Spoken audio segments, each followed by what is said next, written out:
بەرداوامە بین چینە تەوەری دووەمی بەرنامەکەمە. زمانی کوردی یەکێکە لەو زمانە دەوڵەمەندانە لە تەواوی جیهانداکە با یەکێک لە زمانە دەوڵەمەندەکان ئەناسرێت و بەردەوام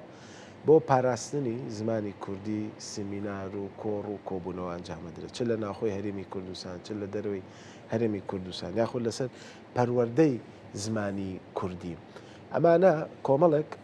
بابەتن کە هەموو زمانێکی ستانداردی جیهانی کە ئەبێ کاری لەسەر بکرێن. ئێمە پێشتر لەگەڵ میوانەکەی پێشومانە قسەمان کرد کە چۆن جەنابی مام جەلال توانیوێتی لە ڕێگەی زمانی کوردیەوە ئەو هەستە ناسیۆنالیستی، ئەو هەستە نەتەوایەتی، ئەو هەستە نیشتیمانیە بگێنێت، کەواتە زمان کاریگەری خۆی هەیە، جایتر هەر زمانێک بێ. گەلی کورد خاوەنی زمانی کوردیە و ئەم زمانش چەندین زاراوەی تریتیایە و دەوڵەمەندە بە چەندین زاراوە لە ناو خودی زمانی کوردیان و ئەمە وای کردووە ببێتە ئەوەی کە زمانێکی زیندومان هەبێت بۆ هەموو فعل و فاعلێک، هەموو وشەسازی خۆی و هەموو وشەی تایبەت بەخۆی هەبێت. بۆیە بەردەوام سمینار ئەنجامەدرێت، بەردەوام کۆڕ و کۆبوونەوە ئەکرێت، بەردەوام بابەت پێشکەشەکرێت لەسەر پەروەردەی زمان و زمانی کوردی. لە بەڵێ کۆڕبەندی پەروەردەی زمانی کوردی لە لەندەن، ینی لەندەن پایتەختی یەکێک لە گرنگترین و گەورەترین وڵاتانی جیهانە کە کاریگەری هەیە لەسەر تەواوی جیهان، یەکێکە لەو شوێنانەی کە کوردێکی زۆری لێ و کوردێکی ئەو کوردانەی کە لێوێشن بەڕاستی زۆر چالاکن لە هەموو بوارەکانە. کۆڕبەندی پەروەردەی زمانی کوردی لە لەندەن بەڕێوە ئەچێت. جا ئەمڕۆ قسە و باسەکەین لەسەر ئەم کۆڕبەندە بزانین پەروەردەی زمانی کوردی بۆ لە لەندەن ئەنجامەدرێت و کەی ئەکرێت و چەند ڕۆژە خایەنێت و کۆمەڵک قسە و باس و پرسیاریتر لەگەڵ شەو بۆ محەممەد ڕێخەری کۆڕبەندی پەروەردەی زمانی کوردی کە ڕاستەخۆ لە لەندەنەوە لەگەڵمانە. شەو بۆ خانسڵاوە لێبێت و بانیت باش بەیوام زۆر باش بیت. پێشەوەی کە دەست بە پرسیاری نێو کۆڕبەندەکە بکەین، ینی ئەمێ پێم بڵێ بزانم گرنگی زمانی کوردی لە چیایە کە لە وڵاتێکی وەکو بەریتانیا و لە پایتەختی ئەو وڵاتە ئێوە هەستاون بۆی کە ئەم کۆڕبەندە لەوێ ئەنجام بدەن. بانی ئێوەش باش، سڵاو لە هەموو بینەران، سڵاو لە هەموو کوردستانیان لە هەر شوێنێکی ئەم دنیاە بن. بەڕێزان، زمانی کوردی شوناسینەتەوەیمانە، زمانمان بوونمانە، بە تایبەتی لە تاراوگا کە ئەو مناڵانەی کە لێرە گەورە ئەبن لێرە لەدایک ئەبن پێویستە زمانی دایکی خۆیان بیر نەچێتەوە بۆ ئەوەی بەرەبەر زمانی کوردی بدرێ. ئێمە چەندەها وانەی کوردی و لەگەڵ پۆلی کوردی و لەگەڵ خوێندەگەی کوردیمان کردوێتەوە، هەم بەڕوبەڕوو هەم بە ئۆنلاین و هەروەها ساڵانەش وەکو نەریتێکی ساڵانە کۆڕبەند و کۆنفرانس و سیمیناری تایبەت بە زمانی دایکەکەین کە دەنگانەوەیکی زۆر یاوەتەوە لە سەرتاسەری دنیاە کە زۆر زۆر گرنگە هوشیاری بین بە هەموو کوردستانیان، بە هەموو دایکان و باوکان کە زمانی دایک زمانێکی زۆر زۆر گرنگە و پێویستە لە سەر هەموو خانەوادەیە کە بتوانن پەرە بە زمانەکە بن، منداڵەکانیان هاان بن کە فێری زمانی شیرینی کوردی بن. و لێرە لە بەریتانیا بە تایبەتی لە لەندەنە دەنگانەوەیکی زۆر یاوەتەوە ڕێکخراوی کانگا کە بە خزمەتە ڕەنگاڵەکانی ناسراوە کە خزمەت بە زمانی شیرینی کوردی و زمانی دایکەکە. باشە، خات شەو بووە ئەم کۆڕبەنجە لە دوای دوو کۆنفرانس دێکەکانگا و بەڕێزت ئاماژەت پێدا لە پار ساڵ ئەم ساڵیشدا لە لەندەن ئەنجامیدا. جیاوازی ئەم کۆڕبەنجە لەگەڵ ئەو دوو کۆنفرانسی تر چی بوو لە ڕووی ئامانجەوە؟ ئامان چی بوو لەم کۆنفرانسە و هەروها لە دوو کۆنفرانسەکەی تر ئامانجلی چی بووە؟ بەڵێ، کۆنفرانسەکان هەمووی بابەتی جیاوازمان باس کرد، پرسی زمانی دایکمان کرد بە پرسی ڕۆژ کە بابەتی جۆرا و زۆرمان تایە باس کرا و بەڵام ئەم کۆڕبەندە جیاوازەکەی ئەوەیە ئەم کۆڕبەندە جەخت لەسەر دوو بەرنامە ئەکاتەوە، دوو تەوەر ئەکاتەوە. ئەویشیان یەکێکیان پرۆگرامەکانی زمانی کوردیە و ئەوی کەشیان بە سیستمکردن و جێبەجێکردنی GCSE واتە بە سیستمکردنی زمانی کوردی لە سیستمی بەریتانیایە کە ئەمە زۆر گرنگە بەلامانەوە. ئەم کۆڕبەندە زیاتر ئەوەیە کە مناڵانی تارەوگا پێویستیان بە بەرنامەیەکی تایبەت بە خۆیان هەیە بۆ زمانی کوردی بە تایبەتی لە لەندەنا کە ئەو مناڵانە جیاواز لە کوردستانیان کە ئەو ڕۆژانێک کە ئەچن خوێندنی کوردی فێرە بن کەمترە لەبەرەوە داڕشتنی پرۆگرامێکی تایبەت بەخۆیان هۆکاری ئەوە بوو کە ئێمە بتوانین ئەم کۆربەندە ساز بکەین و خۆشبەختانە چەنەها کەسی ئەکادمی دکتۆر پسپۆر شارەزا لە بواری پەروەردە و لە بواری زمانە بەشداری ئەەکەن لەم کۆربەندەیە. ئەو تەوەری کە زۆر بەلامانەوە ئێمە گرنگە هاوشانی هەموو زمانەکانی تر کە زمانی کوردیش بخرێتە سیستمی بەریتانیاوە و بخرێتە سیستمی خوێندنی بەریتانیاوە و بتوانێت مناڵان یاخود گەنجان لێرە بڕوانامە لە زمانی کوردیا بێنن کە ئێمەش بیسەلمێنین کە ئێمە هیچمان کەمتر نییە لە زمانەکانی تر و لەگەلەکانی تر و هەروەها ئەمە دەنگانەوەیکی زۆری یاوەتەوە نەک هەر لە بەریتانیا لە هەموو دنیاە بە تایبەتی بەریتانیا بۆچی گرنگە سەنەها ساڵە باس لەم پرۆسەیەکری بەڵام کەسێ نەبووە خەمخۆرێک نەبووە هەستێ بەم کارە بەڵام ڕێکخراوی کانگا دەست پێشخەری کردووە وەکو هەمیشە پێشەنگ بووە لە کارەکانیا و هەوڵی داوە کە ئەو شتانە دەست بە ئەو شتانە بەرێکە نەکراون تا ئێستا خۆشبەختانە پێشەوە چوونی زۆر هەیە و لەم پرۆسیا و بە پشتیوانی ئەو کەس ئاکادمیانە ئێمە هەوڵ ئەین کە زمانی کوردی لە سیستمی بەریتانیایە جێبەجێ بکرێت. باش شەو بۆ خان ڕێکخراوی کانگا چەند جارێکی تریش ئەم سیمینار و کۆنفرانس و شتانی ئەنجام ماوە لە دەروی بەریتانیاش میوان و شتی بانگێش کردووە کە بێت بۆ بەشداریکردن بۆ ئەم کۆربەندە کێ بەشدارە لەکوێ میوانتان ئەبێت کێ ئامادە ئەبێت ئەو پانێڵانە یاخۆدە و سیمینارانی کە پێشکەشەکرێن لەسەر چ بابەتێکن ئەگەر بکرێ باسی کێمانشمان بۆ بکەیت. ئەو پەناڵستەکان لە شوێنی جیاوازەوە لە کوردستانەوە دکتۆر شوان ئادەممان هەیە لە وڵاتی ئەسکەندە نافیەوە هەمانە لە نەرویج و دانیمارک و لە ئەڵمانیاوە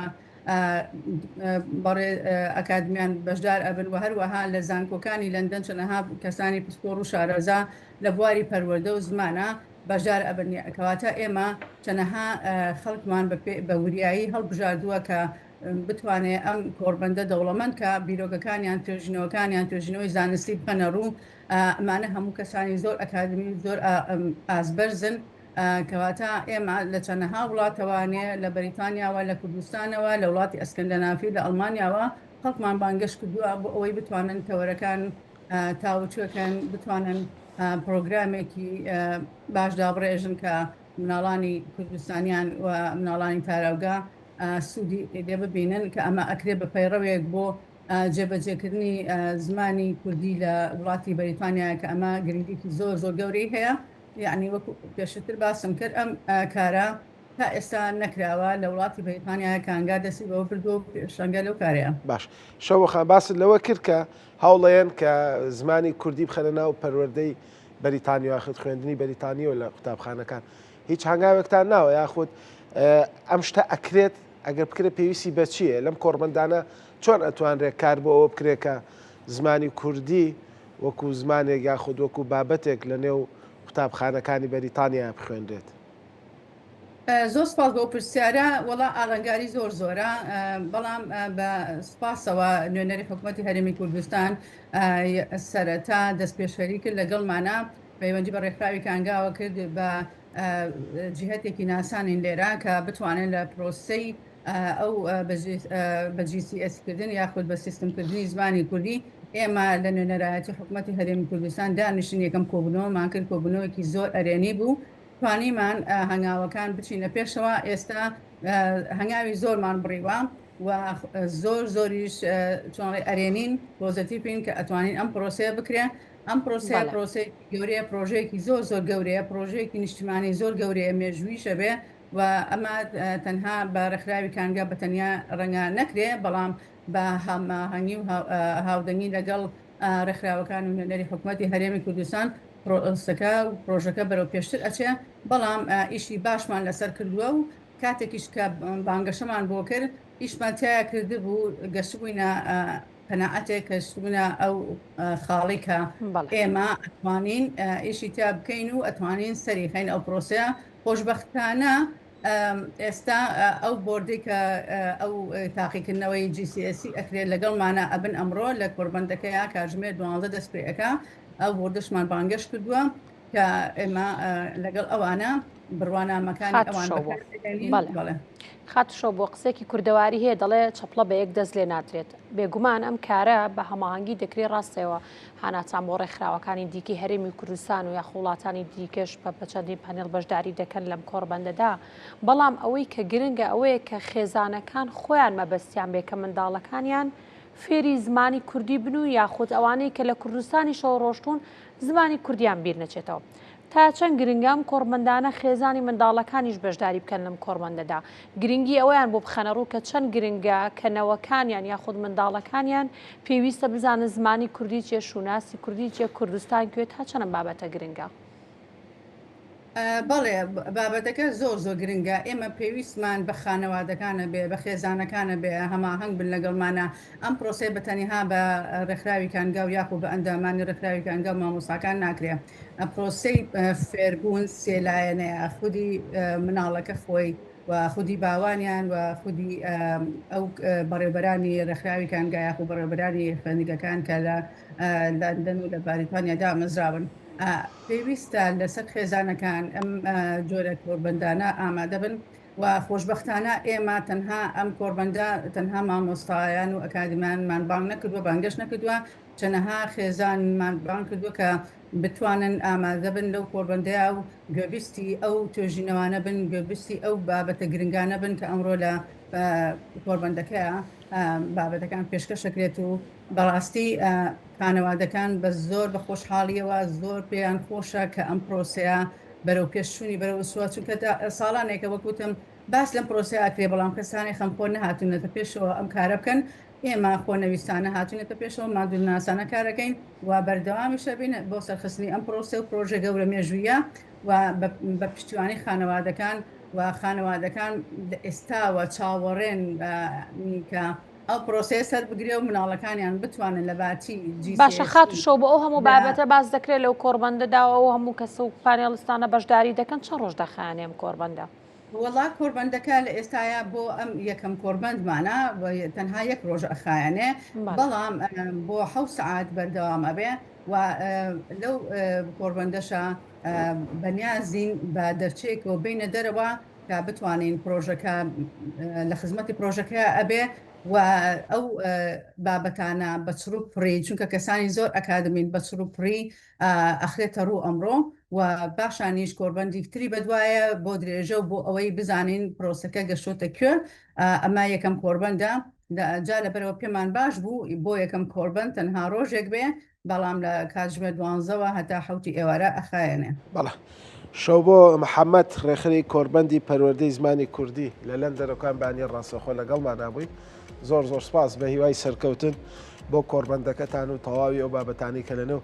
کۆربەندەکە پێشکەشێکن هەروەها بە هیوای ئەوەی کە ئەو بابەتی کە باست لێوە کرد هەوڵەدەن زمانی کوردی بخەنە نێو پەروەردەی بەریتانیەوە ئەم هەنگاوەتان بەردەوام بێت و بتوانن ئەم کارە پیرۆزە ئەنجام بن.